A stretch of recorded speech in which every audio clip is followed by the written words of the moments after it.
नमस्कार दोस्तों, स्वागत है आप सभी का हमारे YouTube चैनल पे।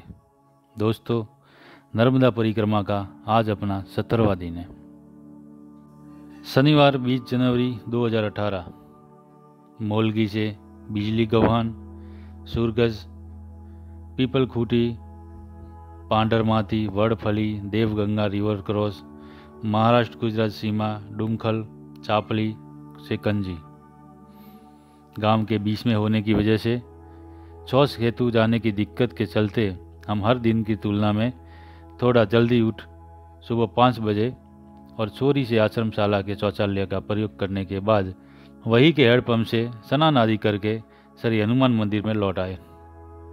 उसके बाद हमने कल ही की तरह से शिवलिंग के समीप ही नित्य पूजा की और लगभग 6:30 पर निवृत्त हुए।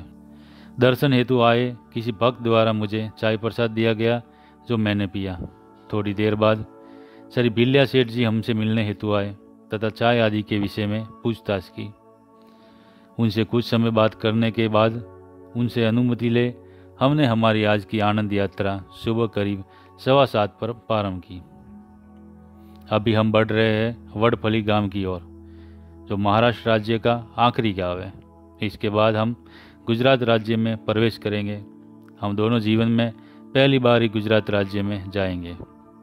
सुबह के समय चलने की गति स्वाभाविक ही अधिक रहती है और मैं अपनी ही दूर में चला जा रहा हूँ, जबकि रवि जी का स्वास्थ्य कल से कुछ खराब है, इसलिए उनकी गति मेरी तुलना में कुछ कम है। हम करीब 1.5 घंटे बाद सुबह के अल्पाहार हेतु बिस्किट और पानी के लिए 9:30 बजे रुके। हम हमारी आज की मंजिल तक जल्दी पहुंचने हेतु शॉर्टकट मार्ग का उपयोग कर रहे हैं और जंगल के मार्ग से आगे बढ़ रहे हैं। हम हर 30 मिनट चलने के बाद 10 मिनट रुक रहे थे। इसी गति से हम चल रहे थे। ये रास्ता काफ़ी थका देने वाला है।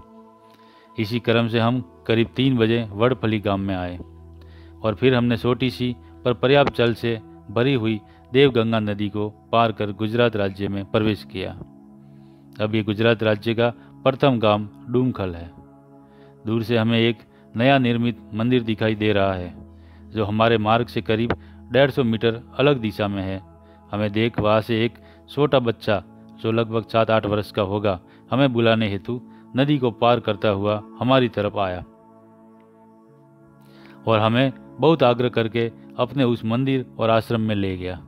अभी घुटने पर पानी में फिसलते पत्थरों पर से सामान को खुद को गिरने से बचाते हुए जाना है। हम उस मंदिर में आए। ये दशावतार मंदिर और हनुमान मंदिर है, जिसे काठियावाड़ के ये दादाजी और पोता मिलकर चला रहे हैं। दादाजी ने बहुत ही प्रेम से हमारा स्वागत किया। उनकी आयु 65 वर्ष के आसपास होगी। उन्होंने हमें खाने के लिए बहुत सारी गांठिया और गुड़ दिया, साथ ही मुझे चाय दी। गांठिया देख लगा हम गुजरात में हैं। हमने कुछ गांठिया खाई तथा उनके आग्रह पर कुछ अपने पास रख ली। इसके बाद हम बहुत समय तक उनसे बात करते बैठे रहे। उन्होंने हमें आगे के मार्ग की जानकारी दी। उन्होंने हमें बताया, अब आगे थोड़े ही समय तक झाड़ी शेष है और शायद हम अगले 2-3 दिनों में गोरा कॉलोनी, जहाँ सुलपानी झाड़ी समाप्त होगी, पहुँच जाएंगे। उनका घर परिवार की जिम्मेदारी से मुक्त हो अब अपने वानप्रस्थ काल में परिक्रमावासियों की सेवा के लिए अपने गृह नगर से इतना दूर आकर स्वयं के संसाधनों से सेवा करना हमारे मन को प्रभावित किए बिना नहीं रहा। उनका व्यवहार काफी आत्मीय था। आगे 5-7 किलोमीटर बाद रुकने हेतु स्थान पूछने पर उन्होंने बताया कि आगे कंजी नामक गांव में चांसू भगत जी के घर हम रुक सकते हैं। दूरी है करीब 5 किलोमीटर। उनसे अनुमति लेने के बाद हम आगे बढ़े। अभी हम बहुत बार देवगंगा नदी को पार करते रहेंगे और बार बार महाराष्ट्र और गुजरात में आना जाना करते रहेंगे। इसी क्रम में एक बहुत लंबे पुल पर से जब हम देवगंगा नदी के उस साफ पानी को देखते हुए खड़े थे, हमने देखा कि सांप मछलियों का शिकार कैसे करता है। वो तैर कर आता और मछलियों के झुंड में से कुछ को निगलते हुए नीचे की ओर चला जाता। उसका ये क्रम चलता ही रहा, पर अचानक ऐसे सांप को दिख जाने से हम थोड़े हकबका गए और फिर कौतूहलवश वो शिकार देखने के बाद फिर आगे बढ़े। अब पुनः घाट रोड है। करीब लगभग 4:45 पर हम कंजी गांव में आए और फिर आटा चक्की की आवाज़ सुन सासू भगत जी के द्वार पर आ गए। उनका इस छोटे से गांव में आटा चक्की का व्यवसाय है। उन्होंने हमारा खुशी से स्वागत किया, हमें स्नान आदि की जगह बताई। हम स्नान पूजा से निवृत्त हो उनसे बात करते रहे। फिर कुछ ही दूरी पर बने श्री हनुमान जी के मंदिर में जाकर हम लोग अगरबत्ती लगाए। इसके बाद भगत जी ने अपने पूर्व जीवन के विषय में और नारेश्वर के श्री रंगा अवधूत संस्थान से कैसे जुड़े और उनके बाद उनके जीवन में क्या परिवर्तन हुए वो सब विस्तार से बताते रहे।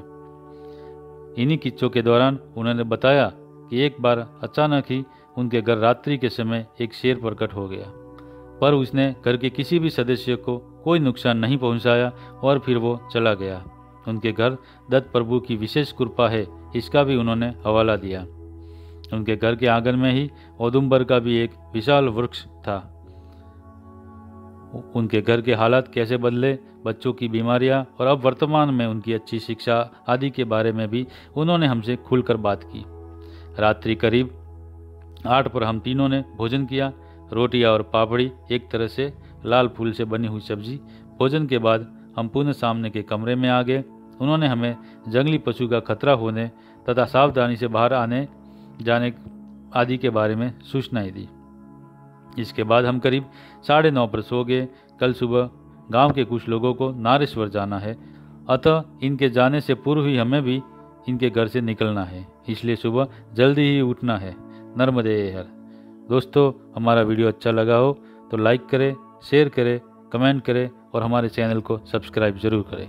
नर्मदे हर।